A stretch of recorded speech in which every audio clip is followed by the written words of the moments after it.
road in California a massive signpost saying Trump, the same team that constructed a wooden cross and carried that across.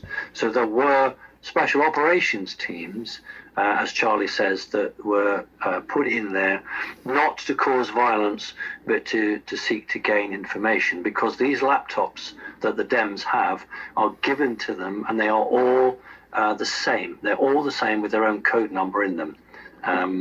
So that was what that was. And in fact, even on Nancy Pelosi's office door, there was writing scrawled on there. So there was a lot of distraction there. I'm not 100% sure myself that those people who were killed, and whether it was a black hat operation or a white operation. There was a lot going on. The whole problem on Christmas Day was the understanding that the Italian government, using a number of satellites named after Leonardo da Vinci, but were leased to the Vatican. So in other words, they come under the umbrella of Italy, but they're really run by the Vatican. This was the method by which encrypted information in real time was moving stuff across the globe. That's how they did it. And the difficulty is that Italy is a member of the North Atlantic Treaty Organization. Now, for people who are not understanding it, it's almost impossible to conceive of an ally doing this. So it changed the game completely. If it was Russia or China, it doesn't matter. But this is a government that the Italian government could fall. This could bring them down. It's also to do with the banking and that. So everything Charlie said, I totally agree with. And the operation last night also, actually, I would just add, Charlie, every legal option had to be tried. Every legal thing, so that nobody could turn around and say to Trump, well, you didn't do this or you didn't do that.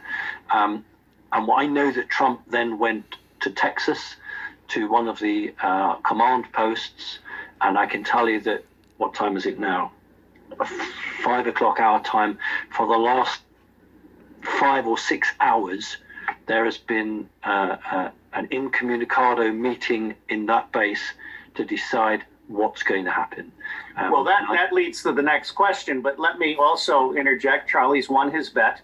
At 1 o'clock, I'm interviewing Cynthia McKinney to discuss this having been a NATO Gladio covert operation, fully funded by the United Kingdom, and with the complicity of Germany and France.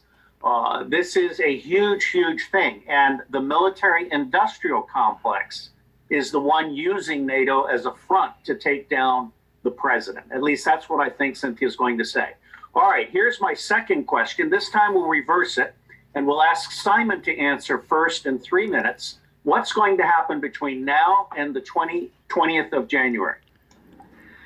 If the same people that convinced Trump to stand as president, if they are as good as their word and they don't betray him, then there will be an executive order, there will be martial law, there will be arrests, and President Trump will be reset for another 4 years. I did that within 3 minutes. Yes, you did. And I tell people, let me say to everybody, I worship these two guys in a manly way.